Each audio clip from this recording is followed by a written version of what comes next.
안녕하세요. 저는 신경과 전문의 신혜원입니다. 제가 오늘 강의할 주제는 파킨슨병의 이해와 치료법입니다. 치매와 함께 대표적인 퇴행성 뇌질환으로 불리는 파킨슨병. 우리 사회가 초고령화 사회로 접어들면서 파킨슨병으로 병원을 찾는 사람들도 점점 늘고 있는 추세다. 60세 이상 전체 인구 중 약 1.5% 정도가 앓고 있는 파킨슨병. 고령 사회의 또 하나의 적으로 불리는 파킨슨병의 원인과 치료법은 과연 무엇일까? 파킨슨병에 대해서 어떻게 알고 계세요? 구부정한 자세로 종종 걸음을 걷거나 다리를 끌거나 손발이 떨리고 관절이 뻣뻣해지고 목소리가 작아지고 표정이 없어지면 혹시 파킨슨병인가 하고 의심을 하게 됩니다. 파킨슨병은 1817년 제임스 파킨슨 박사가 손떨림, 경축, 보행 이상, 구부정한 자세 등의 증상을 보이는 환자들을 떨림마비라는 에세이로 보고하면서 세상에 알려지게 됐는데요. 그때는 이제 증상에 대해서만 보고를 했기 때문에 당연히 왜 이런 질환이 발생됐는지 알 수가 없었습니다.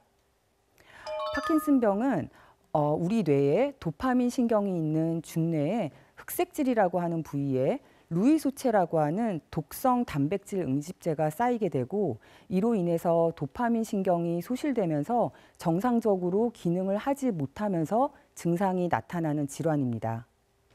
그럼 도파민이란 무엇이고 도파민 세포가 소실되면 어떤 증상이 나타날까요? 도파민은 뇌의 많은 신경 전달 물질 중에 하나인데요. 최근에 게임 중독과 마약 중독과 같은 사회 문제와 관련돼서 도파민에 대한 관심이 굉장히 높아지고 있습니다. 쾌락이나 중독과 관련된 도파민은 변연계라고 하는 신경계에 작용하는 도파민인데요. 파킨슨병에서 소실되는 중뇌 흑색질의 도파민 신경은 운동 중추랑 연결이 되어 있어서요. 신체가 원활하게 운동이 가능할 수 있게 해주는 기능을 합니다. 따라서 파킨슨병에서 소실되는 도파민 세포의 역할은 운동 기능을 담당하는 세포이기 때문에 파킨슨병에서는 도파민 세포가 소실되면서 몸의 움직임이 느려지는 등의 원활한 운동에 어려움이 생기게 됩니다.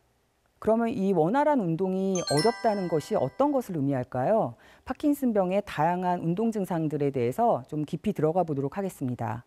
우선 운동의 폭이 줄어들거나 속도가 느려지는 운동 완만이 가장 대표적인 증상입니다.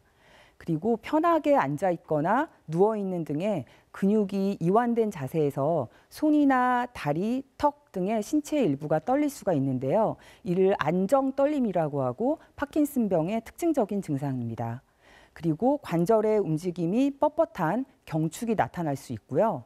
이외에도 보폭이 좁아지고 서 있을 때나 걸을 때 자세가 앞으로 구부정해지거나 옆으로 기울어질 수도 있고 걸을 때 팔의 움직임이 줄어들기도 합니다.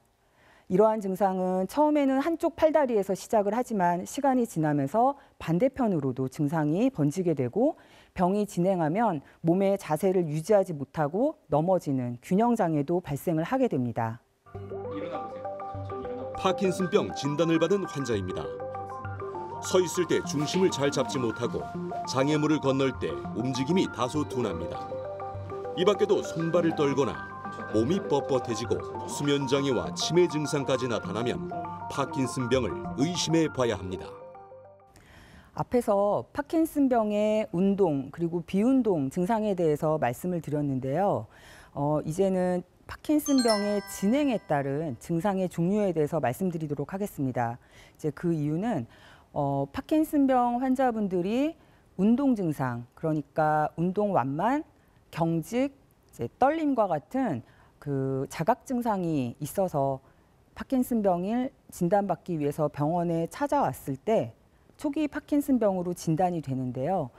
병은 이미 뇌에서는 이러한 증상이 발생하기 10년에서 20년 전에 뇌에서 퇴행성 변화가 시작이 됩니다. 그렇다면 이러한 운동 증상이 발생하기 전에 어떤 증상도 없는 것인가? 지난 약 한 20년간 이러한 운동 증상 발생 전의 전구 단계에 어떠한 증상을 우리가 인지할 수 있는가에 대해서 많은 연구가 진행이 됐고요. 렘 수면 행동 장애, 그러니까 수면 중에 잠꼬대를 심하게 하거나 소리를 지르거나 몸을 움직이는 등의 그런 증상을 보이는 이러한 수면 장애가 아주 대표적인 파킨슨병 전구 단계에서 나타날 수 있는 비운동 증상이고요. 그 이외에도 우울증, 그리고 냄새를 판별을 잘 하지 못하는 후각 장애, 그리고 변비, 이러한 증상들이 파킨슨병의 진단 전, 그러니까 운동 증상이 생기기 전에 발생할 수 있는 전구 단계에서의 증상입니다. 그렇다고 해서 이런 증상들이 있다고 해서 모두 다 파킨슨병으로 가는 것은 아니지만 만약에 이러한 전구 단계 증상이 있다라고 하면 조금 더 주의 깊게 살펴보는 것이 필요할 수 있겠죠. 이렇게 파킨슨병의 질병의 진행과 관련돼서 병리학적인 소견에서의 질병의 단계는 3단계로 나눌 수가 있는데요. 뇌에서는 신경퇴행이 어딘가에서 시작이 됐지만 측정 가능한 증상과 징후가 없는 임상 전 단계, 이는 아마도 위험군이 될 겁니다. 아직까지는 이러한 위험군을 발굴할 수 있는 어떤 바이오마커가 없지만 이러한 바이오마커가 개발이 되고 퇴행성 질환을 예방할 수 있는 치료가 개발이 된다면 아마 이 치료의 적용 대상이 될 겁니다. 그리고 앞서 설명드렸던 운동 증상 전 단계에 해당하는 전구 단계, 그러니까 비운동 증상에 해당하는 증상과 징후는 있지만 우리가 파킨슨병이다라고 진단하기로 한 약속, 그러니까 운동 증상이 생기기 전, 떨림이나 경직이나 운동 완서가 생기기 전 단계를 이제 전구 단계라고 합니다. 만약에 신경을 보호하는 치료라든가 파킨슨병의 원인 물질을 제거할 수 있는 이상적인 치료가 있다면 2단계에서 적용이 가능할 것입니다. 그리고 이제 임상 단계인데요. 이는 운동 증상이 이미 발생한 단계입니다. 그러니까 떨림, 그리고 경축, 운동 완서가 이미 시작된 단계입니다. 진단을 받고 이제 증상 개선을 위한 약물 치료를 시작하는 시기인데요. 현대의학에서 이제 진단이 2단계에서 이제 이루어지게 되고요. 치료 역시 여기서 적용이 됩니다. 그러니까 병리학적 소견에서는 꽤 많이 진행된 단계에서 우리는 진단을 받고 치료를 적용을 받게 됩니다. 자, 그럼 파킨슨병은 어떻게 진단하는 걸까요? 아직 파킨슨병을 확진하는 단일 방법은 없습니다. 원칙적으로 의사의 자세한 병력 청취와 환자에 대한 진찰, 그리고 임상 증상과 경과를 근거로 진단하는 임상 진단에 의존을 하는데요. 파킨슨병은 서서히 시작되고 진행하기 때문에 의사가 환자를 한 번 진찰하고 진단하기는 매우 어렵습니다.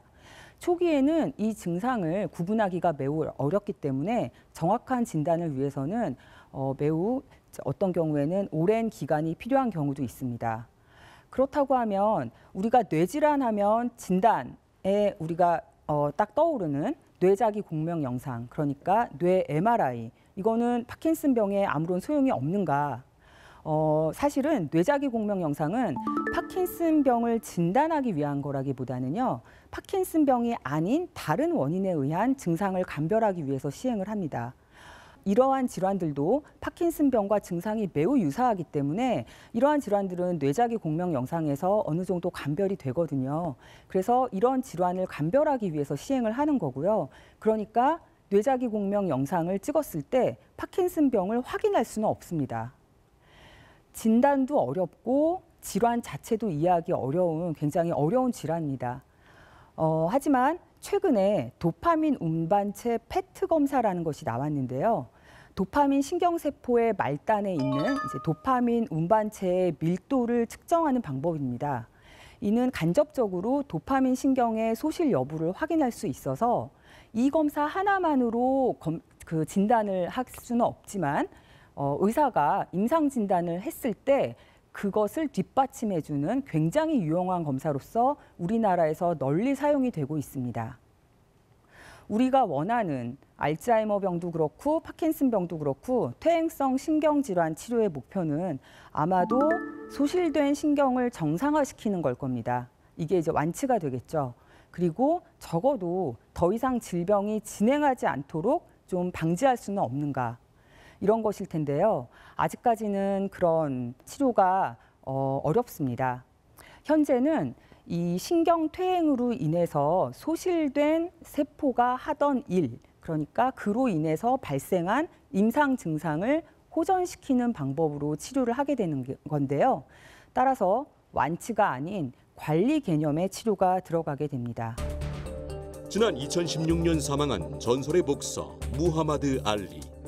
링에서도 좀처럼 쓰러지지 않았던 그였지만 파킨슨병에 무릎을 꿇어야 했습니다. 파킨슨병은 떨림과 근육 경직 등 운동장애를 일으키지만 아직 병을 근본적으로 치료하는 치료제는 없습니다. 치료제 개발의 어려움 가운데 하나는 우리 뇌를 감싸는 일종의 보호막인 뇌혈관 장벽이 치료 물질의 투과를 어렵게 하기 때문입니다.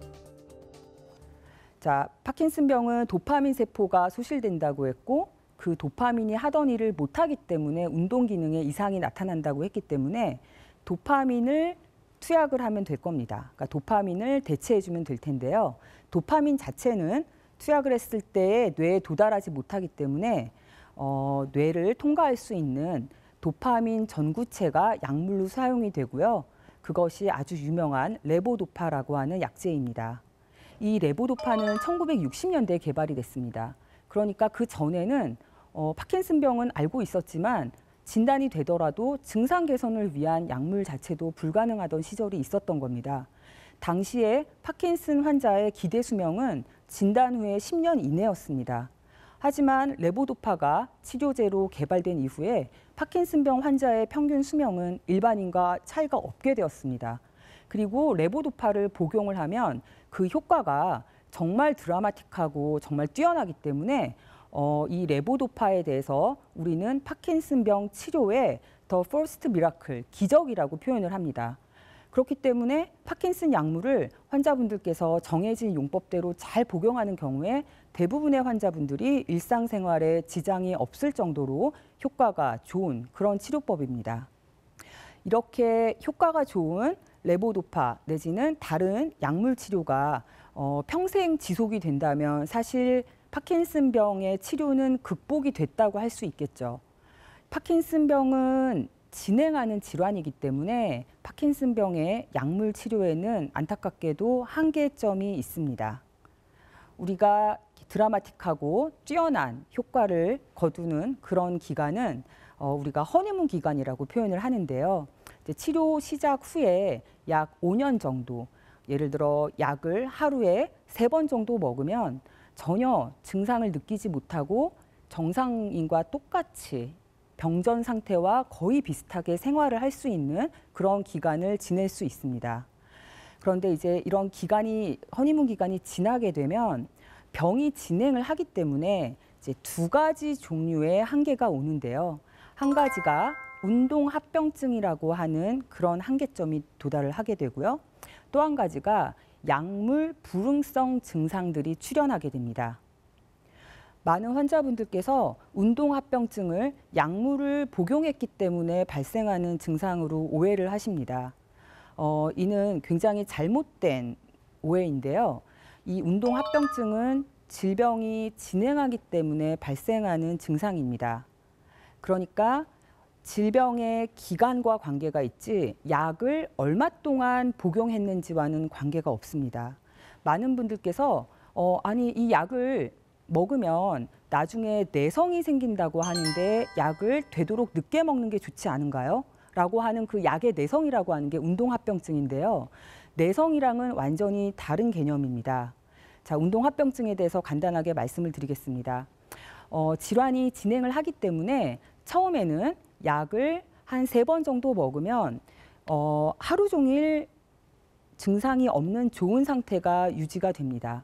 그런데 질환이 진행을 하게 되면 이 정상 도파민 세포가 점점 소실이 되기 때문에 약효 소진 현상이라는 게 생깁니다. 그래서 약을 먹고 그러니까 좋은 상태가 지속이 되다가 다음 약을 먹기 전에 파킨슨 증상, 그러니까 기운이 빠지고 떨리고 그다음에 뭐 종종 걸음을 걷고 이런 증상들이 다음 약을 먹기 1시간 전 내지는 뭐 2시간 전 때 나타나는 겁니다.